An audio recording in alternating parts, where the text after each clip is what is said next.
Are we allowed to do that? Nope, but it doesn't matter. I don't Okay. care.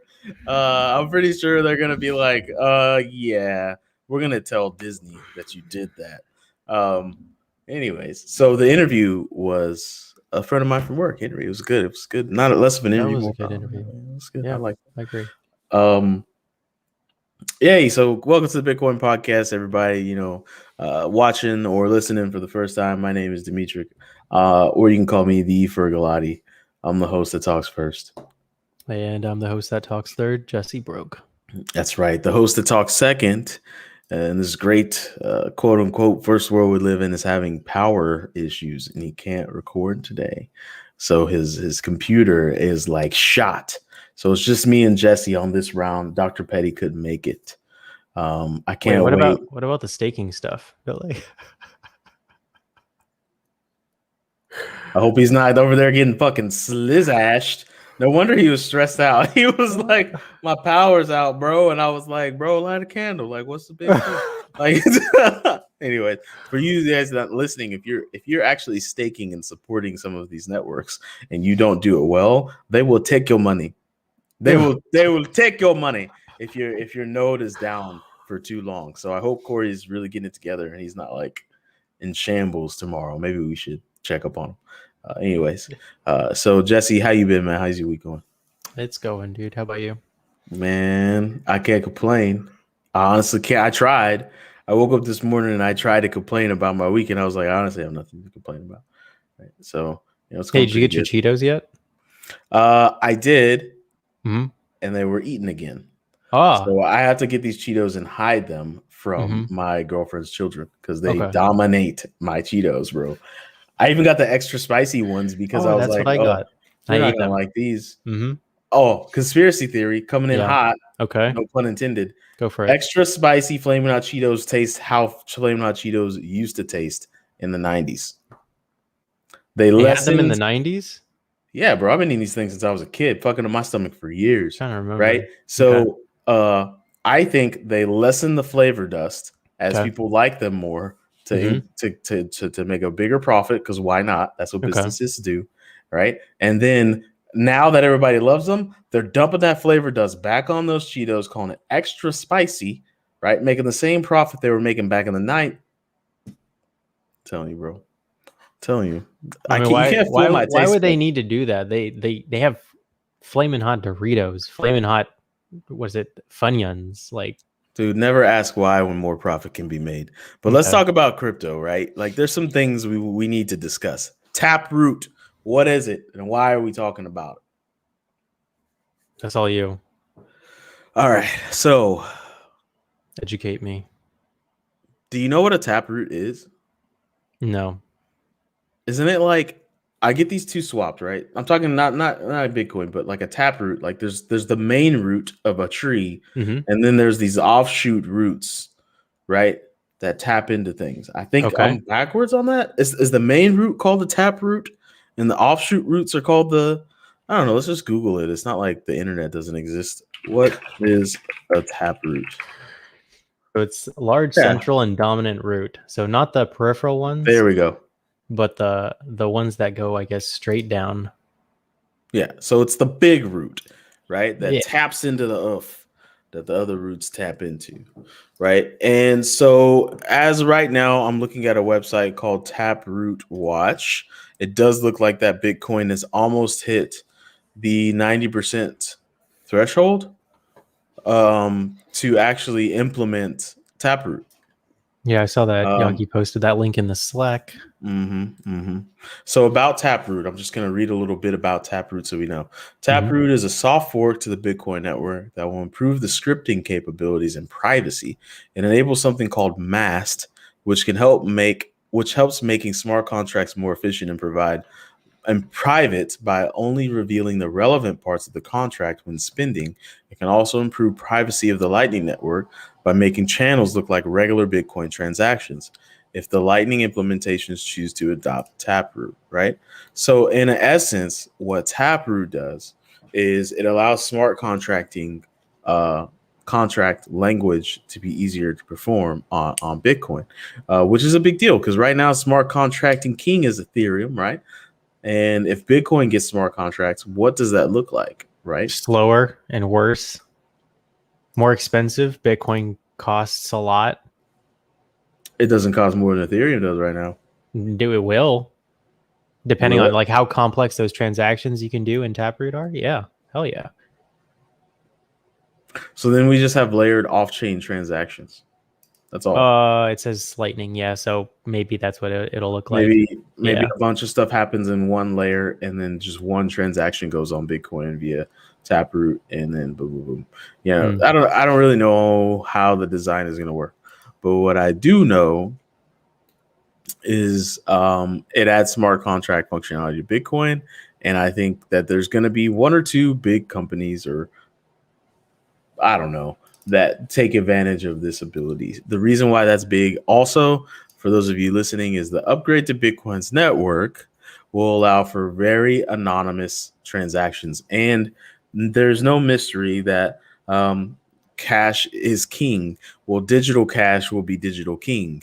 And right now, what people are finding out is that you're only pseudonymous on these blockchain networks, depending upon how you behave on them. But when you become anonymous, when Taproot goes live, then all of a sudden you've got another use case for Bitcoin. That's pretty dope, right? Now, what does it mean that? What is the mechanism by which you become anonymous? Is it just because you're using Lightning channels? I don't think it's just because you're using Lightning channels. I think it's because the transaction is only revealing certain bits of the transaction, right? Okay. So there's no way to take a certain little single part of that transaction and say, boom, that guy did it. He's the one that did it. That not guy, could be a girl, could be a lady, could be them, right? They did it, they're responsible for it, right? So I'm gonna read this real quick. So this is an excerpt from Bitcoin Tech Talk on what is MAST, which is stands for Merkleized Abstract Syntax Tree. So kind of to echo what you were saying earlier, Merkleized abstract syntax trees are a proposed addition to Bitcoin that allows for smaller transaction sizes, more privacy, and larger smart contracts. In this post, we'll explore the basics of MAST, describe its potential benefits, and summarize some of the current proposals to add it to the Bitcoin protocol. Now, this is an article that was written in 2017, so that's quite a bit ago. It says the problem. Unused script data. So Satoshi Nakamoto gave Bitcoin an interesting feature that wasn't described in the original white paper. Instead of it requiring Bitcoins be received to a public key and spent by a digital signature, Nakamoto gave users the ability to write programs called scripts that would act as dynamic public keys and signatures. When you specify a script, which is the default in every wallet, the consensus-enforced Bitcoin protocol won't let anyone spend your Bitcoins unless the script returns true. This allows you to specify restrictions called encumbrances, such as requiring the spending transaction be signed by your private key. More complex encumbrances are possible too, such as the following example we'll use throughout the article. So Alice wants to spend her Bitcoins at any time, but if her Bitcoins aren't spent within 3 months, maybe because she's dead or incapacitated, she wants her siblings Bob and Charlie to have her Bitcoins as long as they can agree on where to spend them. And it goes on to say the encumbrance script below, which specifies the policy described above, includes not just Alice's public key needed to verify a signature from her private key, but also some conditional logic, a timeout, and the public keys for both Bob and Charlie. And so unused encumbrance data increases the size of transactions, reduces privacy by publicly disclosing more information than necessary. And primarily limits smart contracts by their size rather than by their validation cost. MAST seeks to improve this situation by removing the need to directly include unused parts of a script in the blockchain. So I'm not a developer, but I didn't know that you could do. This is not going to be the same thing as Ethereum smart contracts. No, it's not. This is going to be like a janky version. This is going to be like assembly is to C++. Yes, it will be. Yeah. Like jump statements, like just this is like janky. Yes, it's very difficult to build the things on Bitcoin that Ethereum is building on Ethereum. This is their best emulation. This is Which going to be means like, it's going to be good, but like it's not going to be Ethereum. You know what I mean? And it's going to be slower, right? Because it's running on Bitcoin. Mm-hmm. So if you had to put a price on this, how much does this make Bitcoin worth in comparison to its current value? Is this what gets Bitcoin to 100K plus? I'm curious. No, I don't think so. Not at all. Are you talking about USD, UX, or Canadian? Sure. I mean, Or I'm talking about, what are you like, does this talking, add a bro? certain amount of extra Ruples? utility that Bitcoin doesn't have, that there's value being pulled from it essentially to Ethereum because it doesn't have it? Prognosticate. I'd say maybe 2-3%. That's it. I mean, we really don't know, right? And it's a commitment, right? We're talking about a literal time commitment, time money commitment when you lock stuff into a bridge in order for it to do some smart contract stuff on a second layer, right? That's what we're talking about. So if I had to price this in and try to put a USD price on this, I'd say maybe a 3% boosty boost. That's about it. Compounded on regular Bitcoin growth, right? So if Bitcoin were to grow 20% in the next 2 years, I'd say grow 23%. Right? Just to add a little, not compound, but just add a little 3% on top of it. That's all. And obviously I'm pulling those numbers straight out of my hiney, which is reading about the German for ass, I believe. So,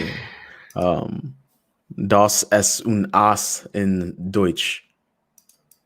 Ars. Anyways, let's keep it moving. So, Elon Musk, you know, if this market had regulations, he'd be popped for market like manipulation in a heartbeat, but it doesn't. So now Elon last week, he was like, "Oh, Bitcoin is terrible. Bitcoin is awful. I don't like it anymore. Doge." And now he's like, Bitcoin's pretty good, actually. I go back to what I said before. I said it was terrible. And surprise, surprise, the market's going up. But the thing about it is, like, now he said he got together with Michael Saylor, and he's saying that he and the other North American Bitcoin miners are going to power through and create a green Bitcoin that does not consume absorbent amounts of energy, and everyone can fall in love that they're turning sun juice into money. And yay, Elon Musk. I don't know why these celebrities hop in to crypto thinking they can swing their bits around, but I mean, he's doing a good job of it. He's actually moving the market. But what do you think about that? Do you think that means anything at this point in the game? A mining syndicate of North American miners doing mining the right way with renewable energy. Oh, what if? Because like I know, doesn't Tesla have like you know how Apple has like their power pack for homes? I do. Tesla has something, right? Like they bought a company that does that. I wonder if they'll let you use, like, you know, say you have solar panels on your house. I wonder if they'll let you use, you know, some of that residual energy. It's not going to do anything, but like be like, hey, for the novelty, like we'll let you mine Bitcoin with your excess electricity. I don't know. I have no idea. I just don't think it's not. So, bro, if Tesla gets into mining, do you know how happy I'm going to be at how right I am about things so far in advance of when they actually happen? What do you mean? I don't know if you remember this, but Corey damn sure does. As at least like 4 years ago now, I was like, we're going to see companies we never thought of are going to get into mining because it's going to be profitable and understandable for them to do so. Oh, okay. I didn't know you said that. Oh, I've said it a lot, sir. And that man up there, Negrodamus himself, knows I've said it a lot because I say it all the time. And I said it a long time. I said one day, if mining even becomes efficient enough, if you look on the back of a Walmart, there's going to be some shipping containers connected to it with a bunch of miners in there generating money for Walmart. You're going to see companies we never imagined get into mining. Maybe they're not mining Bitcoin, but they're mining something that's proof of work. But has value. That's if you're talking about like, I'm talking about it. I mean, but okay, it depending on which one you're saying, whether you're saying embedded ASICs that are like going to be farming proof of work coins, that's less or that's not going to happen, right? But like the Internet of Things devices where they're just staking, whatever transaction information that they're processing, like a vending machine, right? Like the microcontroller in a vending machine processing transactions of how many Cokes are bought that day from that vending machine. And then they're uploading that data, and that data is basically converted to, some chain's tokens effectively, and that vending machine gets paid. That's more like that's been happening, right? Yes. I mean, that's not been happening. Sorry, that's not been happening, but that's more easy to see, I guess, versus proof of work stuff. Are you sure? Yeah. There's okay. We shall see.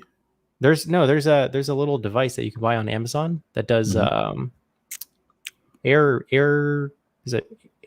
quality detection, and uploads that information. You get paid in a token for you uploading sticking that little device and uploading air data outside your home. Oh man, I saw that company in 2017 at DevCon. I'm glad they actually did it. That same company is trying to incentivize farmers to farm in a way that doesn't damage the topsoil, right? So they've got a little device that goes into the soil, right? And there's a special way you can farm where you don't damage the topsoil, therefore like making it not farmable land, and it emits, I just really have to Google it. It was a really cool idea in 2017. I don't know if they're getting any traction because it's so next level, but it's basically trying to incentivize farmers to farm in a way that doesn't damage the topsoil, which in the long term does, combats the old global warming, what's going on. And we need a little bit of that, because didn't like the biggest ice block ever break off the Antarctica not too long ago? I think that was last week. Do we still have ice there? Oh, I think so. According to this documentary I watched 2012, and I do believe it's a documentary about the past. If the oceans melt, then like water rushes, then we all drowned. I'm pretty sure that's the facts, right? I saw a movie. It was called Day After Tomorrow. No, that was another documentary, actually. And I always wondered, I was like, why is Jake Gyllenhaal in this documentary? But sorry, I can't keep a straight face with that bullshit anymore. So on to other topics, right? I love how you put a banks section in every week now, because we can't get away from it. Like, it's funny. We were like, this stuff's it's funny. Crypto is so funny because it's like so two-faced sometimes. We were like, like, fuck the banks, fuck them, fuck a bank. I don't give a damn about a bank. Excuse my language, mom. Goldman Sachs came around. But now Goldman Sachs, one of the biggest banks, is officially classifying Bitcoin as a new asset class, which is huge, right? Because, I don't give a damn about a bank, but I like when they like what I like. I do. So how long did it take them? 4 years? 5 years? You kidding me? 2012. It's taking them 8-9 years. No. What I mean is like from when they publicly didn't what is it called? Decried? Is that the word? I don't know. But by the way, Goldman Sachs is an angel investor in Coinbase. Yeah, I mean, I know that. Just throwing that out there. Yeah, they helped them IPO, didn't they? So whenever you wonder, just don't get too conspiratorial here. But Goldman Sachs happens to be an angel investor and helped with the IPO of Coinbase. And Coinbase is probably going to be the fastest company ever to $1 trillion valuation. I mean, it kind of makes you. What if they change their name from Goldman Sachs to Bitcoin Man Sachs? I don't know. Bitmen Sachs? Yeah. Bitmen Sachs? And then they fuse with Bitmain and then become Bitmain Sachs. then we will say we were there for it all. We created an audible library of curated content. You know what thing that I didn't know that we should have done? Mm-hmm. We didn't curate our podcast very well. So I have people hitting me up like, hey, do you have any podcasts on this specific thing? And I'm like, I don't know, bro. You got to listen to all 300 of them, bro. We talk a lot, man. Like, but we never there tagged are our podcast. There are little captions. Maybe I don't know if they're searchable. Maybe try the search functionality in our website. And this is a perfect time to talk about our website. All right, thebitcoinpodcast.com, where you can find most things. No, wait, all crypto all the time, Bitcoin some of the time. Right? You can become a patron too by going to patreon.com/thebitcoinpodcast. You know, it's a perfect time to plug ourselves. Why not? Mm-hmm. All right, so another bit of news, and then we're probably just gonna cut straight into the interview and then like leave because it was a really long and good interview, and this is just a really short show. We're glad whoever, you know, they all three of you that hopped in, you know, got a chance to see how we do things live. Oh, what's up, Lando?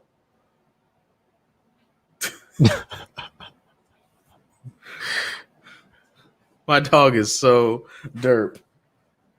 I wonder if I can get him in the camera. Come here. Come on. Is he up here? No, can't see him. He's being blocked by your name. Look at his derp. Oh, okay. You guys can't see. My dog is a derpy dog. Let me tell you something. Those eyes go. All right. Okay, buddy. I see. He's taking in more of the world. He's taking in more of the world than the rest of us could only hope to. Yeah. Like we got 120 degrees. He's got 360, 210, baby. He can see behind his head. He can see all over he's like a deer. He can see everything. All right. So last thing, PayPal, which is pretty huge vote of confidence in how PayPal is handling their entrance into cryptocurrency. They've now said that you can, with the currency that you've bought on PayPal, send to another Bitcoin wallet, which is big news, right? It means two things. They figured out how to make a side chain just like Coinbase and track your transactions. And you can send... Sorry, that wasn't one of the things I was going to talk about. But I know what the fuck you're doing, Coinbase. I know what you're doing. All right. But Coinbase, right there, the bank of the Bitcoin, man. Coinbase coming at ya. One of these days, Jesse, we're going to get that Coinbase sponsorship, baby. I certainly hope so. Yeah. That would be amazing. All Islanders. Mm-hmm. They'll hate me, but I will say Coinbase, no better place to go for your Bitcoin action. We get Brian Armstrong on. Lord of mercy. Cool. Anyways, what was I talking about? So anyways, you know, PayPal, it's good for PayPal to allow people to send their Bitcoin wherever they want, right? Because that's the big thing with Robinhood. When you buy Bitcoin, you don't own Bitcoin. You own numbers on the screen. You can't send that Bitcoin to someone. You can only sell it and get dollars in your bank account and then say, well, now I don't even have Bitcoin at all. What happened? I feel shysted out of the fact that I don't even own Bitcoin. Mm-hmm. Right? With Coinbase, you can send your Bitcoin to an outside wallet. With true custodians and not centralized money grubbers, you can send your crypto off of their platform, right?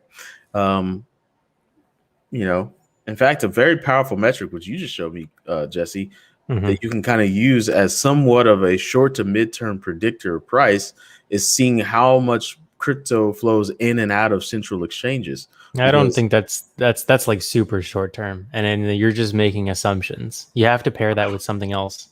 Oh boy, I paired it with itself for like the week prior to these big drops, and you were like, "Hey," you were like on a whim. You were like, "Hey, D, check out the inflows of Bitcoin into these exchanges," and I was like, well, "That's wild. That's a lot of Bitcoin going in." And then, yeah, no, I was like, "Hey, the order books are kind of getting pretty stacked on the buy side. Like, why? Like, why are they so low? They're so deep into the order book, like way low prices." And I was like, seems like things might go down from here. You're that one scientist in that documentary I saw 2012 that's like, hey, you know, The ice caps are melting. And we're like, man, chill out, Jesse. Like, it gets warm. And then the next day, it was very warm. It was tidal hot. waves. It was hot. Anyways, yeah, don't take my advice. But if you do take my advice, you didn't take my advice. You get what I'm saying? All right. I think that's it, guys. We're gonna go ahead and shut this down. Let me talk about the things that I have to talk about because I am obligated by society to do these things now because I am a quote unquote content creator. So I will commence into that ritual now. Please become a patron. The patreon.com/the Bitcoin podcast. Links are in the sliggity Slack, baby. How do you get to the Slack? I don't know. Maybe you're not paying attention. Maybe you are. Congratulations to the new Slack entrances this week. I think there were 3. I'm scrolling up trying to find you. I should maybe build a bot to do this better if I'm going to do this in the future. The 3 of you that joined the Slack, I know it's a huge endeavor from listening to an internet radio show to then going on the internet to then following the buttons and joining the Slack. That's a lot. I know it's a huge call to action. But I'll shout you out on the next episode when I scroll up and figure out who you were again. Sorry for not making you feel important. I do apologize. Go to the bitcoinpodcast.com where it's like, oh, this is very important. I have been told by my mother and father I'm no longer allowed to say what I typically say, but I will say this. If you are on your Apple Podcast app and you better not give us 4 stars. They told you not to say 5 stars and only, all right? Yeah, Jesse, I've been counseled by the elders. Wow. I'm no longer allowed to say what I usually say. So what I will say now, it is. Jesse can say it, though. His parents don't care. No, I'm not going to say it. See, my parents are powerful. They affect other people's kids too. So, don't, if you're on your Apple Podcast app, give us 5 stars. If you don't want to give us lower than 5 stars, just don't even give us a rating at all. Like, why? Why would you do that? Whoa, somebody actually left a comment that it really. Oh, check that out. Look at it coming from the Philippines, man. Yay. Oh wait, that was an old comment from the. Oh wow, that was like not that long ago. Thank you, guys. That's. Hey, 5-star review, baby. That's what I'm talking about. Don't we do our thing. Thank you, Philippines. Shout out to you guys. One thing I would love to understand, Filipino person who did that. Why do I spell Philippines with a PH and Filipino with an F? That destroys me. It destroys me a little bit. I need to know. All right. What are some of the other things that we have to do here? Society deems it so. Oh, that's it. Patreon, Slack, iTunes reviews. All right. Shout outs, baby. Here we come. Is this a thing where I just guess who we're shouting out? All right, cool. Charlize Theron. Shout out to Charlize Theron doing your thing. Ooh. Who's that? Ooh. Shout out to. I don't know who that is.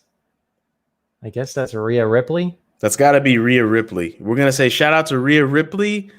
That's Ashley Graham. Shout out to Ashley Graham. Was that Ashley Graham? Did I get that right? Did I get that right? We'll see. That is. I have no idea who that is. I don't know. Is that Becky Lynch? That's got to be Becky Lynch. That definitely looks like a Becky Lynch right there. Shout out to you, Becky, doing your thing, winning championships. It looks like.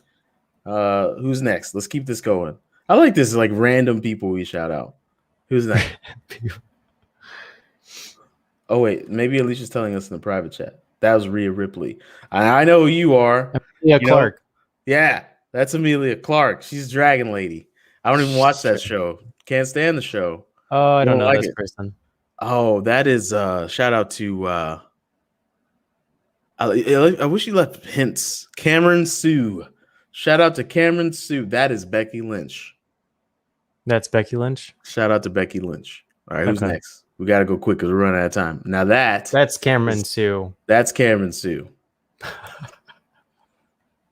I guess we got it right. I know that. I don't know who that is. That's Priyanka Chop. Oh, okay. Oh, yeah, that's right. That's right. Yeah. This is good. Like celebrity. Oh, we all know that's Zazie Beetz. We already know. Shout out to you, Zotzi. I love how. So here's my favorite thing about this, Jesse, is that like, thank you, Wayne. I know we're running out of time. We're trying to make it fast. We're trying to make it fast. Is Good that God. like people that are just tuning in? Like we see this little number that shows how many people. There are 8 people live. watching the tail end of the shout outs to random people. Yeah, like, so like, what is you this guys show missed even the about? juicy content. All right. Like, what is this show? Shout out to Zotzi Beats, girl, looking like a sexy predator. All right, shout out to wide face Zoe Saldana. Nothing like a nice wide face and a long neck, baby. Shout out to God. What, Jesse? If she ever comes on, she's gonna roast you so hard. She's not coming on our show. She's not, and she can roast me all she wants to. You'll enjoy it. I'll accept that roasting. I will. Shout out to Lori Harvey. I have no idea why you're famous, but you are. And then shout out to Michael B. Jordan for dating Lori Harvey. That's about it. I think that's everybody, right? Is that everyone? What do you mean? He did Black Panther. Oh, dear Lord. We've got more. We've got more. Obama. I mean, not Obama. Michelle Obama. Michelle Obama. Jesus. Yeah, Obama. Michelle Obama. Wait, there are 9 people watching this. Maybe we should just do this instead of crypto podcasting. Yeah, we're hitting numbers, baby. We're about to hit double digits. We're just giving shout outs to celebrities. No, the thing is everybody watch at the same time. We probably get pretty good viewer metrics, but they don't. Like, people come and go. Yeah. Shout out to Gabrielle Union. Shout out to Megan Thee Stallion. Oh, do you know who Lotto is? Shout outs, huh? You know Lotto? No. Or I'm Doechii. Doechii? Mm-mm. They're like Doechii's a rapper coming out of Atlanta, and I think Lotto, I don't know, maybe. Just interesting. They're gonna be on there, just letting you know in advance, probably. Okay. Maybe we should truncate the shout out list just a tad bit, just a little bit. You sure? This is a lot. I don't. We just go faster. We go faster. Yeah. It's like Pokemon. We'll go faster. We get one guess. We don't get it. It's gone. What's that? Go. Oh, can you turn it into the Pokemon thing? It was like, guess that Pokemon. Oh my God, we could totally do that. Just like put it in GIMP and then just add transparency layer. Welcome to the Bitcoin Podcast shout out show, the widest faces and dopest, dankest meme. The fact that I know that Wayne wrote that, it just gives me warm fuzzies deep inside. I know, right? I would like to give a special shout out to @temporaryfellow on Twitter, who also goes by Wartime Moonmather, who called everyone in the Slack idiots this morning.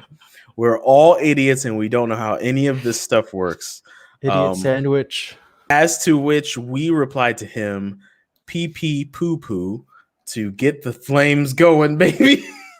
Oh my God.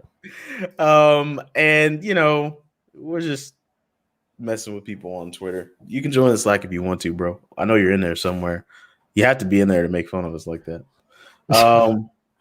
So that's it, guys. Thank you for listening to the show, the Roundtable live. For those of you that were here, for those of you that weren't, we're airing the Roundtable and interview together. You'll be able to catch them both. The interview will be airing very soon on the YouTubes, right? Ding the bell, do the things. It was a very good interview. Very good interview. That's it, man. Play.